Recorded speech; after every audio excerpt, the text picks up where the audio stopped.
herzlich willkommen auf unserem Kanal. Schön, dass ihr wieder dabei seid. Heute sind wir wieder in Südtirol unterwegs, Vallo Alpino. Heute wieder ein Sperrriegel erkunden, 2 separate Bunker, die halt zum Vallo Alpino gehören. Und einer davon, den seht ihr hier schon im Hintergrund. Und die schauen wir uns jetzt gleich einmal an.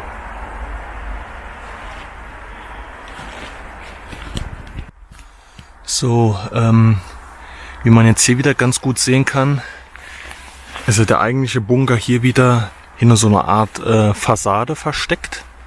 Also dass man hier praktisch wieder so eine Art Gebäude, Bauernhaus oder sowas imitiert hat, um das nicht so eindeutig als Bunker aus der Entfernung zu sehen, sondern als irgendein Bauernhaus, halt ein Gebäude beispielsweise. Also ein bisschen so Fenster imitiert und so weiter. So, dann befinden wir uns jetzt hier im Eingangsbereich.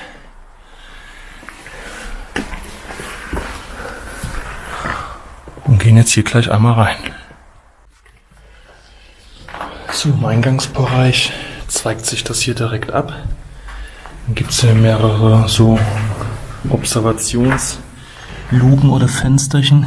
Hier ist noch ein zweiter Eingang, so wie das aussieht. Hier ist nämlich auch nochmal eine kleine Observationsluke. Hier sind wir reingegangen. Und hier kommt man schon in den ersten Gefechtsbereich.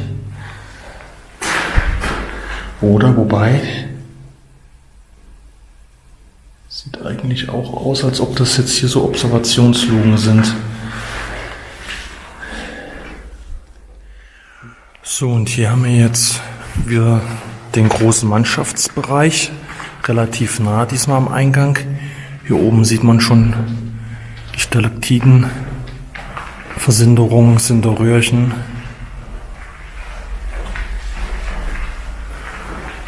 Hier ist mal so eine kleine Nische mit so einem Stahlfenster.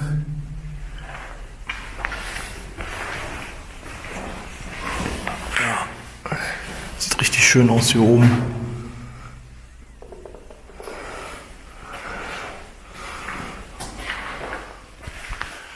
Ja, und hier überall ziehen sich halt die Versinterung hier so durch das Werk. Hier zweigt sich jetzt halt nochmal ab in verschiedene Räume. Und auch hier unten sieht man, also hier ist schon richtig krass mit der Versinderung. Hier unten hat sich auch schon Stalagmit gebildet. Richtig groß. Krasser wie in mancher Höhle irgendwie. Auch hier am Boden sieht man schon schön alles weiß. Hier, als ob man jetzt hier so ein bisschen über Pulverschnee läuft. Versuchen uns hier ein bisschen vorsichtig zu bewegen, damit wir auch nichts kaputt machen. Weil wie gesagt, sowas braucht sehr lange auch, ehe das entstehen kann. Aber das sieht richtig toll aus und gibt auch nochmal eine richtig schöne Atmosphäre in so einer Anlage. Ja, und hier geht es jetzt in eine Etage höher und zweigt sich dann nochmal ab, links, rechts, geradeaus. Und hier geht es nochmal rum. Ich gucke eben erstmal kurz, was hier so ist.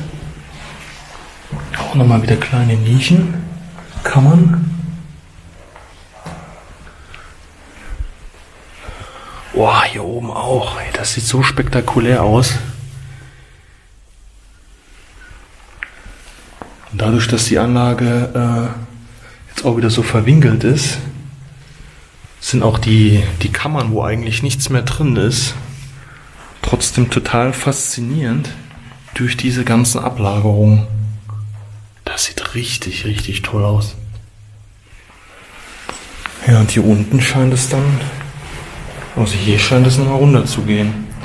Das heißt, wir haben so gesehen nochmal ein Untergeschoss und ein Obergeschoss. Ja, hier auch nochmal zu sehen, das sieht so ein bisschen aus wie Ja, so ein kleiner Wasserfall an der Wand, komplett in weiß. Also das wertet diese Räumlichkeiten nochmal richtig auf und es kann durchaus sein, dass das in ein paar Jahren hier zum größten Teil, da zumindest wo die Feuchtigkeit oder das Wasser durchkommt, alles versindert, weiß mit Stalagniten, überwachsen ist.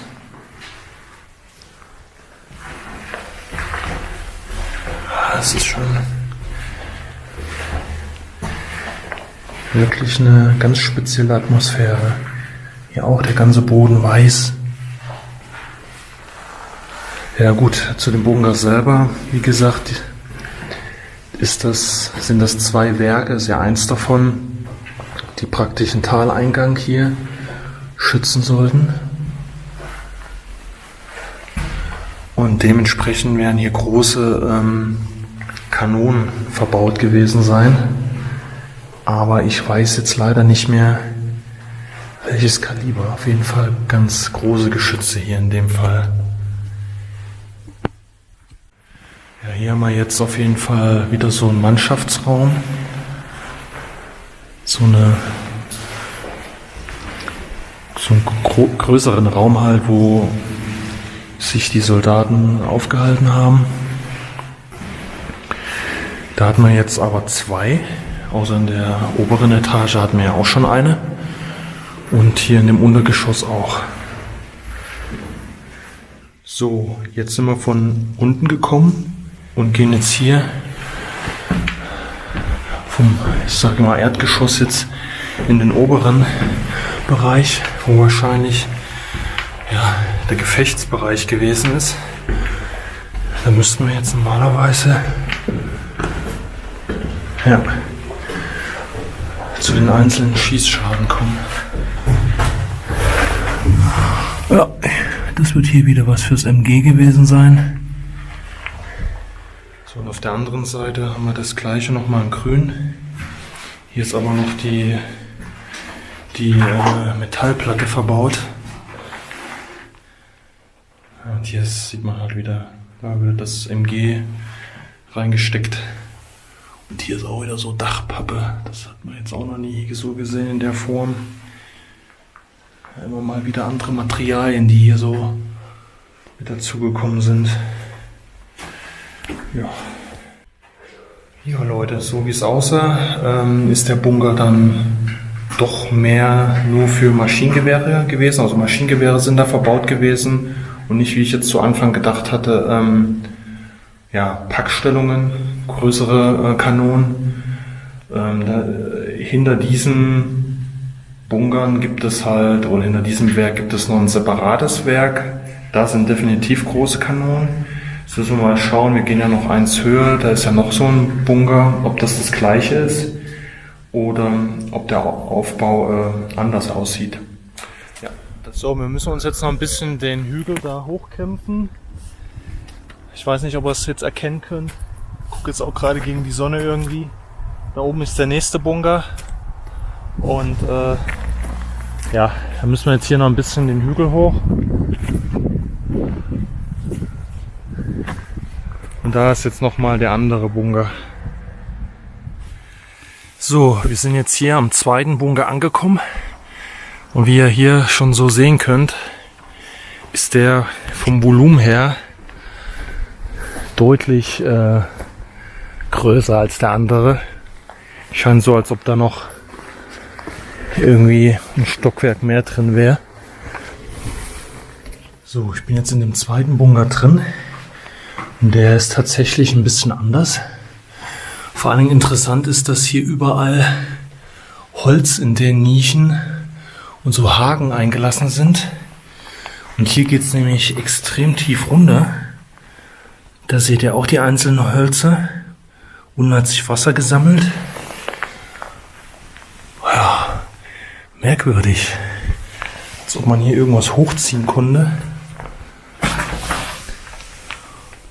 Ich kann euch gar nicht sagen, was das jetzt hier für einen Sinn hatte. Vor allen Dingen sieht man jetzt wirklich halt mal, dass in diesen ganzen Aussparungen halt auch Hölzer drin sind. Hier ist sogar ein Vogelnest ein altes, halt Hölzer eingelassen sind, die ja, irgendeinen tieferen Sinn hatten. Hier auch bei den Türen. Also gab es hier wahrscheinlich nochmal. Da geht's nochmal. So, jetzt bin ich hier. Die Treppe nochmal ganz nach unten gegangen. Und jetzt könnt ihr sehen, eine Etage höher standen wir vorhin. Aber die Treppe nach ganz oben habe ich jetzt gar nicht gefunden. Nur hier eine Seitentreppe, die praktisch jetzt in den Raum geführt hat. Also der ist nochmal verwinkelter als der vorhergehende Bunker. Hier ist die Treppe. Die Haupttreppe, wo ich jetzt gerade runter bin. Hier ist wieder ein riesen Mannschaftsquartier und hier ist schon mal eine richtig so ein richtiges Sinderbecken ist das hier. Außer das sieht ja richtig krass aus. Boah. Dann gehen wir hier wieder hoch, würde ich sagen.